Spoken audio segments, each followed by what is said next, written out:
সারাদিন ঘোরাঘুরির পর সন্ধ্যাবেলা বেরিয়ে পড়লাম স্থানীয় মার্কেটে।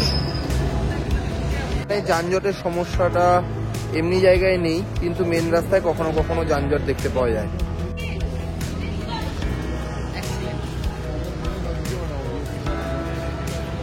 আপনারা থামেল মার্কেটেও যেতে পারেন, কিন্তু পোখরার এই মার্কেট কোনো অংশে কিন্তু থামেল মার্কেট থেকে কম নয়। এটা পোখরার লেক সাইড মার্কেট। আমরা পোখরার লেক সাইড মার্কেটে রয়েছি। দেখুন, ক্রিসমাস আসছে, এই জন্য আস্তে আস্তে সেজে উঠছে পোখরা। এই একটি জিনিস দেখলাম, দেখুন এই দোকানের নাম টাও, এবং দোকানের সামনে একটা কিন্তু লেজারের মাধ্যমে এই টাও দেখানো আছে। এবং নেপালের কাঠমান্ডুতে একটা নতুন জিনিস দেখলাম, এখানে কিন্তু কোনো রকম সিগন্যাল নেই। এখানে গাড়িরা নিজের মতন করেই চলতে থাকে, এবং তার মধ্যে আরেকটা গাড়ি এসে গেলে একজন কিন্তু পাস দিয়ে দেয় আরেকজনকে। এটি হচ্ছে রোড হাউস। দেখুন ভিতরটা কি সুন্দরভাবে সাজানো রয়েছে। এটি একটি হোটেল টাইপের। রয়েছি আমরা পোখরা লেক সাইড মার্কেটে, এবং এখানেও বিউটি পার্লার, স্পা সমস্ত কিছু রয়েছে। আর জায়গায় জায়গায় মানি এক্সচেঞ্জের কাউন্টার রয়েছে। নেপালের থামেল মার্কেট।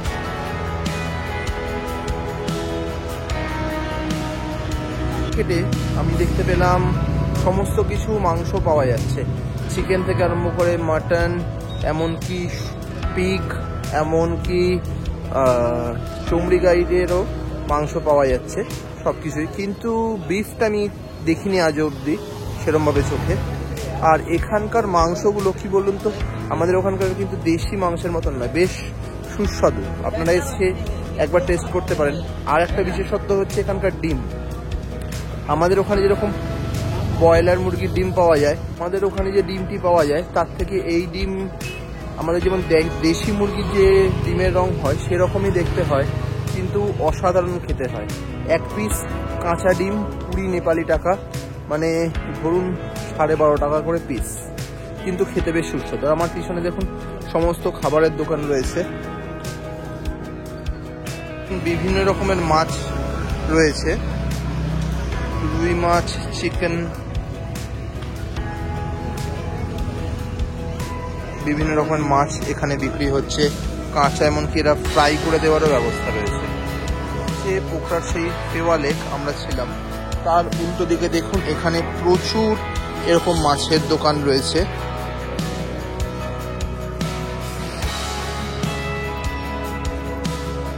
হচ্ছে সেই জায়গা, এখান থেকে আমরা বোটিং করেছিলাম। তা আবার সন্ধ্যেবেলা ফিরে এসেছি এখানকার সৌন্দর্য দেখতে। এখানে সন্ধ্যাবেলা খুব সুন্দর করে সাজায়, আপনারা অবশ্যই একবার সন্ধ্যাবেলা এখানে এসে ঘুরে যাবেন। কিউব রং থেকে আরম্ভ করে দেখুন এইখানে পর পর পর পর মাছের দোকান রয়েছে। মাছ, চিকেন সমস্ত কিছুই রেডি করে দেওয়া হয় এখানে। গোটা মাছগুলি দেখলেন, এগুলি এরা ফ্রাই করে বা গ্রিল করে দেয়। পুরো গোটা মাছ আপনাদের দেওয়া হবে 500 থেকে 2200 এই টাকার মধ্যেই কিন্তু দেওয়া হয় এই মাছ। বেলার ফেওয়া লেক দেখুন, বিভিন্ন জায়গায় বোর্ডগুলিকে বেঁধে রাখা আছে। দেখুন এখানে দেখা সমস্ত জায়গায় বোর্ড বেঁধে রাখা রয়েছে, এবং এখানেও স্ট্রিট সিঙ্গার রয়েছে। রয়েছি পোখরার ফেওয়া লেকে। সকালে একরকম পরিবেশ ছিল, সন্ধ্যাবেলা অন্যরকম পরিবেশ তৈরি হয়েছে।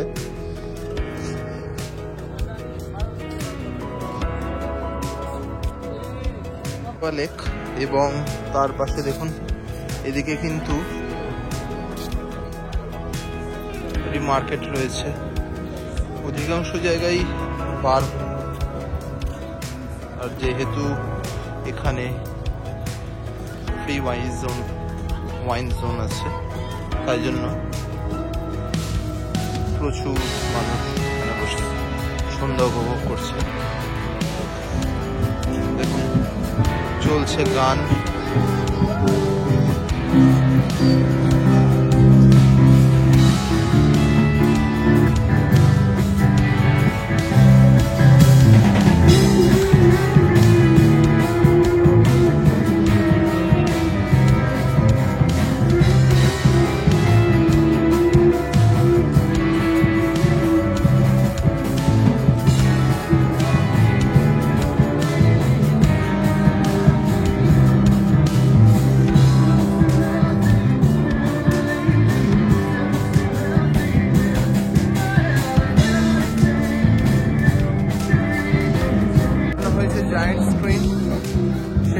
খেলা উপভোগ এবং তার পাশে সঙ্গীত শ্রবণ একসাথে চলছে সমস্ত কিছুই।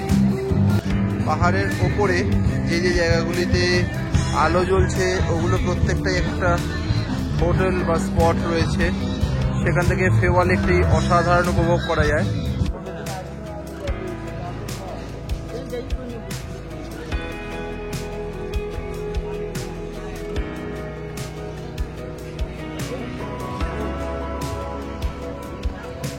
প্রত্যেকটি বার এবং রেস্টুরেন্টই সুন্দরভাবে সাজানো রয়েছে। দেখুন ওইখানে আমরা দেখেছিলাম একরকম, এইখানে দেখুন অন্যরকম ভাবে সাজানো রয়েছে। একটি স্কিটিং এর জায়গা রয়েছে, এখানে মানুষজন স্কিট করছে।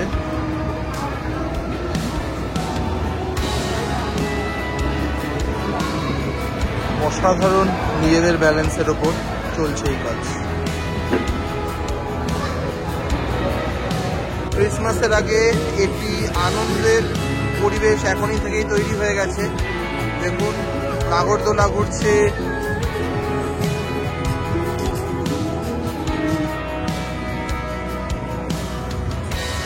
নাগরদোলা ঘুরছে এবং বার কাম রেস্টুরেন্টকেও সাজিয়ে তোলা হয়েছে সুন্দর করে। এখানে কিন্তু অনেক দোকানেই এই ট্রেকিং, র্যাফটিং, জঙ্গল সাফারি, আল্ট্রালাইট এই সমস্ত ব্যবস্থা রয়েছে। আপনারা চাইলে পোখরায় এসে অনায়াসে এগুলো করতে পারেন। অন্নপূর্ণা হোটেলের রেট চার্টটি দেখে নিন। ভেজ খানা 125, এগ খানা 175, অমলেট 190, চিকেন খানা 250, ফিশ খানা 250, মাটন খানা 250। এগুলি সবই কিন্তু নেপালি টাকায়। পোখরার অন্নপূর্ণা হোটেলের সমস্ত রেট চার্টটি দেখে নিন। এখানে রুম বুকিংও করা হয়।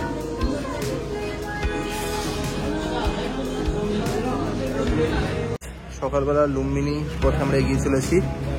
ছিলাম যে হোটেলে, সেই হোটেলটা আপনাদের একটু দেখিয়ে দিই। পোখরার এই হোটেলে আমরা ছিলাম, হোটেল মিডল পয়েন্ট। ফোন নাম্বারগুলো একটু দেখে নিন, হচ্ছে কন্ট্যাক্ট নাম্বার।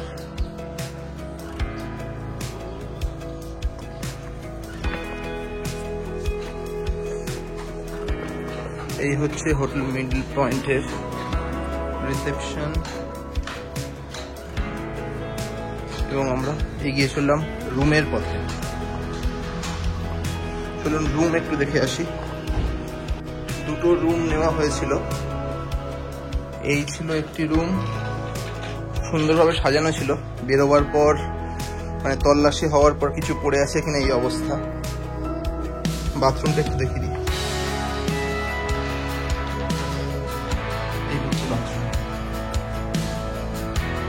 এছাড়াও এদের খাবার ফেসিলিটি রয়েছে, আপনারা চাইলে হোটেলের মধ্যেই লাঞ্চ ডিনার করে নিতে পারেন, কিন্তু রেটটা আমাদের একটু বেশি লাগায়, আমরা বাইরে থেকেই খাই। ওয়াইফাইয়ের ফেসিলিটি রয়েছে, এই হচ্ছে ওয়াইফাই। হোটেল মিডল পয়েন্টের rate single bedroom 1250, double bedroom 1550, AC চলবে 1550 এবং 2300 টাকা। বাকি নেপালি দুটো রয়েছে। তার একটি রুম অবস্থা অপেক্ষাকৃত ভালো। দেখুন এসি, টিভি, আয়না সবই রয়েছে। বাথরুমটা একটু দেখিয়ে দিই, এই হচ্ছে বাথরুম। গিজারে গরম জলের ফেসিলিটি কিন্তু এটা প্রোভাইড করে থাকে। লুম্বিনীর পথে তার আগে একটু ব্রেকফাস্ট করে নেওয়া সেই ডেস্টিনেশন অন্নপূর্ণা হোটেল। সেখান থেকে কিছু মোমো বা চাউমিন খেয়ে আমরা এগিয়েছিলাম। তো মোমোর রেটটি আমি কাল জেনে নিয়েছিলাম, 140 টাকা করে চিকেন মোমো 10 পিস করে দিচ্ছে, বেশ ঠিকঠাকই লাগছে। পোখরা থেকে আজ বেরিয়ে চললাম লুম্বিনীর পথে। তা পোখরাতে যে কটা সাইট সিন রয়েছে, ডেভিস ফল, মহেন্দ্র গুফা বা মহাদেবের যে কেভটা রয়েছে, সমস্ত কিছুতে কিন্তু টিকিট সিস্টেম। এটা কিন্তু খুব একটা ভাল লাগেনি আমার। যাই হোক, তা এখানে থেকে এবার আমরা এগিয়ে চললাম। মোমো খাওয়া শেষ হলো, এবার আমরা এগিয়ে চললাম। 140 টাকা করে মোমোর প্লেট নিল নেপালি টাকায়। 10 পিস করে দিয়েছে এবং স্যুপ টুপ কিছু নেই কিন্তু, হ্যাঁ, কিন্তু অসাধারণ সুন্দর বানিয়েছিল সেই মোমোটা।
এটা হচ্ছে কালীগণ্ডক নদী।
সেটাই তো বলছি, কতবার তুমি না করেছো।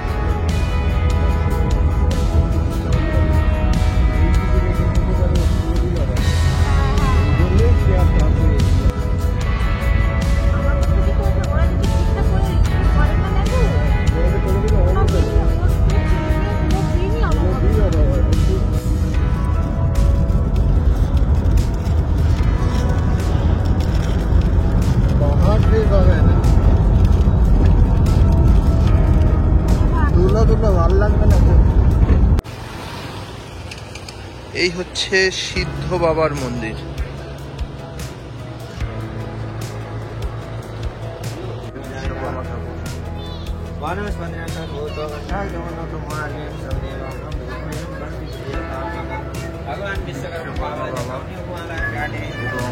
দেবাদিদেব মহাদেব।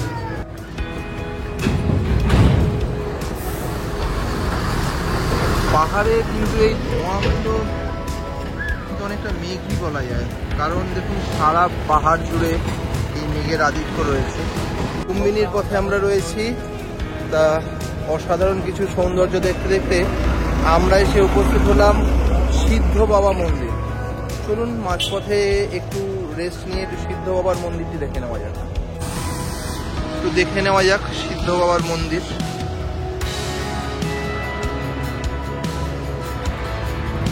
এবং এখানে একটি বিশেষত্ব দেখুন, এই যে পাহাড়গুলো রয়েছে এই পাহাড়গুলোকে বাঁধিয়ে দেওয়া হচ্ছে যাতে ধস নামবার সময় সেগুলো ভেঙে না পড়ে যায় নিচের দিকে। এই কাজটি কিন্তু চায়না করছে। দেখুন এই হচ্ছে নির্মাণ কার্য চলছে এবং তার পাশেই সিদ্ধ বাবার মন্দির। দেখুন নিচে বয়ে চলেছে পাহাড়ি নদী এবং তার পাশে পাহাড়। আর আস্তে আস্তে আমাদেরও দিন কমে আসছে, এবার ফিরবার পালা। এগিয়ে আসছে আর দু একটি দিনই আমরা নেপালে থাকছি, তারপর আবার ফিরে যাব কলকাতায়। এগিয়ে চললাম একদম পাহাড়ি নদীর কাছে। একটা যেন অন্যরকম অনুভূতি। দেখুন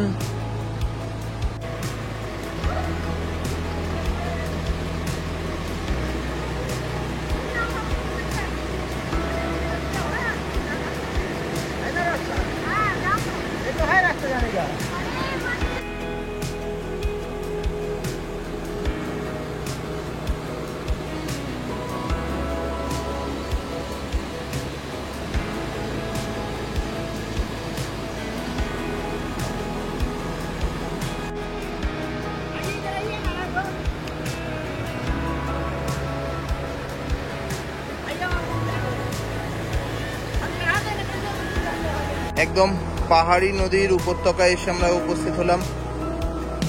দেখুন এই পাথরের ওপর আমরা রয়েছি এবং এই নিচ দিয়ে বয়ে চলেছে নদী।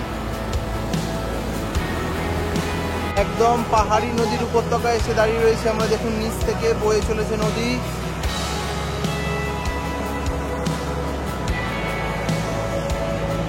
এটি কিন্তু একদম লুম্বিনী যাওয়ার পথে সিদ্ধ বাবা মন্দিরের উল্টো দিকে নদীর তটে আমরা দাঁড়িয়ে রয়েছি।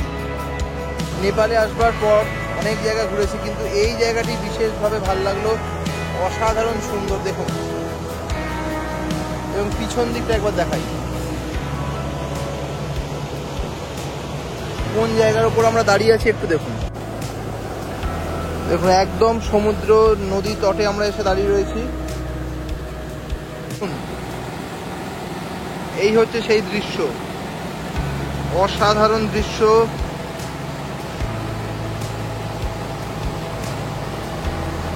পাহাড় ছেড়ে এবার সমতল ভূমিতে লুম্বিনীতে এগিয়ে চলেছি আমরা। এখান থেকে লুম্বিনী খুব বেশি দূর না।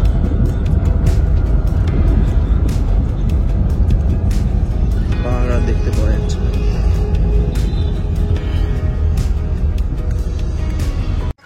এগিয়ে চললাম আমরা লুম্বিনীর পথে। এই জায়গাতে খুব একটা যে পর্যটক আসে তা নয়, একটু অফবিটি ধরনের একটা স্পেস। এখানে গৌতম বুদ্ধের জন্ম হয়েছিল, তাই না চারিদিকে প্রচুর বুদ্ধ। রাস্তায় রাস্তায় মাঝখানে বুদ্ধদেব বসে দেখছেন।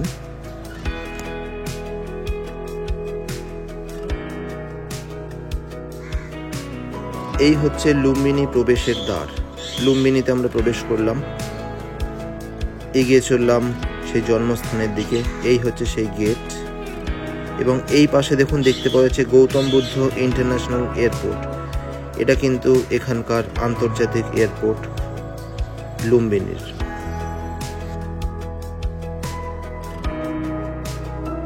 নেপালি টাইম 6:11 আর ভারতীয় টাইমে 5:56-তে আমরা এসে উপস্থিত হলাম লুম্বিনী।